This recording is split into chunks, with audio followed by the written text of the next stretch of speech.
Hey fam, welcome back to our channel. இந்த வீடியோல Yamaha தரப்புல இருந்து FZ V5 லான்ச் பண்ண போறோம்னு சொல்லி அபிஷியலா அனௌன்ஸ் பண்ணிருக்காங்க. சோ அந்த FZ V5 பத்தி தான் full ஸ்பெசிஃபிகேஷனும் இந்த வீடியோல பார்க்க போறோம். சோ வீடியோ ஸ்கிப் பண்ணாம up to end வரைக்கும் பாருங்க. நம்ம சேனலுக்கு யாரோ புதுசா இருந்தீங்கன்னா மறக்காம கீழ உள்ள ரெட் கலர் சப்ஸ்கிரைப் பண்ண கிளிக் பண்ணி சப்ஸ்கிரைப் பண்ணிட்டு பக்கத்துல உள்ள பெல் ஐகானை கிளிக் பண்ணி ஆளுங்கற ஆப்ஷனை போடிங்கனா நான் போடுற வீடியோ எல்லாமே ஃபர்ஸ்ட் இன்ஸ்டன்ட்டா பார்த்தீனா உங்களுக்கு நோட்டிஃபிகேஷன்ல வரும். சரி வாங்க வீடியோக்குள்ள போலாம்.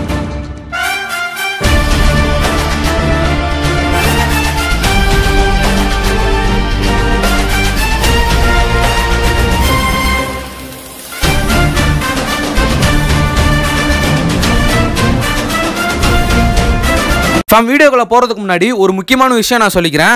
நான் இப்போ வரைக்கும் நம்ம பைக் அப்கமிங் வீடியோஸ் போட்டனால அதில் நிறைய பேர் கீழே என்ன கமெண்ட் பண்ணுறீங்க அப்படின்னா இதெல்லாம் ஃபேக் அப்டேட் வியூஸுக்கோசரம் இவன் நிறையா பேசுகிறான் பொய் பேசுகிறான்னு சொல்லி நிறைய பேர் கமெண்ட் பண்ணுறீங்க. இப்போ நான் சொல்கிற ஒவ்வொரு அப்டேட்டும் ஒவ்வொரு பைக்குமே நீங்கள் கூகுள் பண்ணி பாருங்கள். கண்டிப்பாக நான் சொல்கிற எல்லா ஃபியூச்சர்ஸ் ஸ்பெக்ஸ் எல்லாமே அந்த கூகுள்லேயும் இருக்கும். மறக்காமல் அப்படி கமெண்ட் பண்ணுறவங்க கமெண்ட் பண்ணுறதுக்கு முன்னாடி அந்த மாதிரி பார்த்தீங்கன்னா கூகுள் பண்ணிட்டு வந்துட்டு இங்கே கமெண்ட் பண்ணுங்கள். இந்த FZ V5 மொத்தம் 3 வேரியண்ட்டாக வந்து லான்ச் பண்ண போகிறாங்க. V5 நெக்ஸ்ட் ஸ்டாண்டர்ட் வேரியன்ட் அடுத்ததா டீலக்ஸ் வேரியன்ட். இதுல ஸ்டாண்டர்ட் வேரியன்ட் V5 பார்த்தீங்கன்னா ஒரு நார்மலான கான்ஃபிகரேஷனை நம்ம எதிர்பார்க்கலாம். ஆனா டீலக்ஸ்ல ஏகப்பட்ட ஃபியூச்சர்ஸ் பார்த்தீங்கன்னா கொண்டு வர போறாங்க. அந்த ஒவ்வொரு ஃபியூச்சர்ஸ் என்னென்னலாம் கொண்டு வர போறாங்க அப்படிங்கிறது தான் இந்த வீடியோல பார்த்தீங்கன்னா டீடைலா பார்க்க போறோம். சோ வீடியோக்குள்ள போலாம். Yamahaன்னு எடுத்துக்கிட்டீங்கன்னா வேல்யூ ஃபார் மணி அப்படின்னு சொல்றதுக்கு ஒரே பைக் தாங்க, அது FZ மட்டும்தான். ஏன்னா ஒவ்வொரு வருஷமே Yamahaக்கு அதிகமா சேல் தர்றது வந்து FZ மட்டும்தான். இப்போ FZ V3 ஆகட்டும் V4 ஆகட்டும் டீலக்ஸ் மாடல்ல நல்ல ஒரு சில கான்ஃபிகரேஷன் கொடுத்திருந்தாங்க. பட் வந்து இப்போ V5ல கொடுத்திருக்க கான்ஃபிகரேஷனை பத்தி தான் ஃபுல்லா பார்க்க போறோம். இப்போ நான் சொல்ல போறது எல்லாமே FZ V5 டீலக்ஸ் மாடலுக்கு மட்டும்தான். இந்த பைக்ல ஒரு பெரிய மேஜர் அப்டேட் அப்படின்னா இந்த பைக்கோட இன்ஜின் டிஸ்பிளேஸ்மெண்ட்டை அதிகப்படுத்தியிருக்காங்க. என்னடா டிஸ்பிளேஸ்மெண்ட் அதிகப்படுத்தியிருக்காங்க அப்படின்னு கேட்டீங்கன்னா 149 cc உள்ள பைக்கை இப்போ 155 cc க்கு மாத்திருக்காங்க. MT-15 சரி R15 சரி 155 cc தான். ஸோ அந்த 155 cc க்கு பார்த்தீங்கன்னா இந்த பைக்கை கொண்டு வந்திருக்கனால FZ V2 V3 V4ல பார்த்தீங்கன்னா பவரை கம்மி பண்ணாங்க V1 கம்பேர் பண்ணும்போது. இதில் எனக்கு தெரிஞ்ச பவரை இன்க்ரீஸ் பண்ணுவாங்கன்னு நான் நினைக்கிறேன். 155 cc-னா இந்த இன்ஜின் ப்ரொடியூஸ் பண்ணக்கூடிய பவர் அண்ட் டார்க் எவ்வளோ ப்ரோன்னு கேட்டிங்கன்னா இந்த இன்ஜின் ப்ரொடியூஸ் பண்ணக்கூடிய பவர் வந்து 14.7 ஹார்ஸ் பவரும் இந்த இன்ஜின் ப்ரொடியூஸ் பண்ணக்கூடிய டார்க் வந்து 40 நியூட்டன் மீட்டர் டார்க் தான் இந்த இன்ஜின் ப்ரொடியூஸ் பண்ணுது. 155 cc அப்படிங்கும்போது இந்த 155 cc-க்கு ஏற்ற மாதிரி கூலிங் சிஸ்டம் இருக்குமா கொண்டு வருவாங்களான்னு கேட்டிங்கன்னா இதில் பார்த்தீங்கன்னா 5 ஸ்பீட் மேனுவல் கியர் பாக்ஸ் தான் இருந்துச்சு V3 V4லயும் சரி.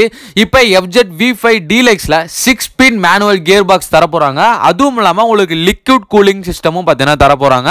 இப்போ நான் சொல்றது எல்லாமே FZ V5 டீலக்ஸ் மாடலுக்கு மட்டும்தான். எப்பவுமே வந்து ஒரு பைக்ல சிங்கிள் சேனல் ABS இருக்கு அப்படின்னாலே கண்டிப்பா அது வந்து நமக்கு ஒரு எமன் அப்படின்னு தான் சொல்லுவோம்.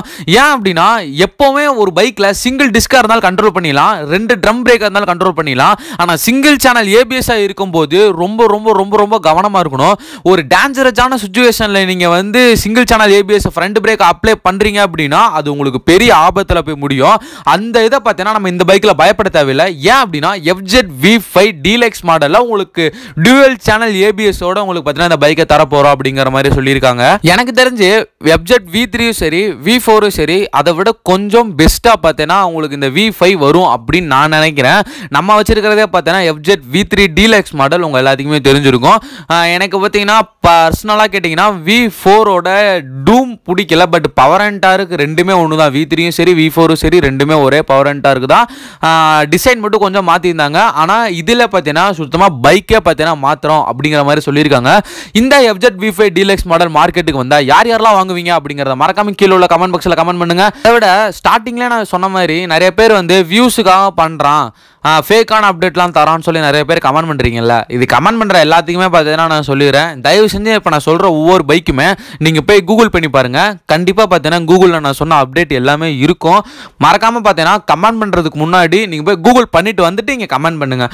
ஓகே ஃபார்ம், இந்த வீடியோ பார்த்தீங்கன்னா இதோட என் பண்ணிக்கிறேன். நம்ம சேனலுக்கு புதுசாக வந்தால் மறக்காம சப்ஸ்கிரைப் பண்ணி பக்கத்தில் உள்ள பெல் ஐகானை கிளிக் பண்ணி ஆளுங்கிற பட்டன் நம்ம தட்டி விட்டீங்க அப்படின்னா நம்ம போகிற வீடியோ எல்லாமே ஃபர்ஸ்ட் இன்ஸ்டன்ட்டாக பார்த்தீங்கன்னா நோட்டிஃபிகேஷன் வரும். லவ் யூ கைஸ், அடுத்த போகிற வீடியோவில் பார்க்கலாம்.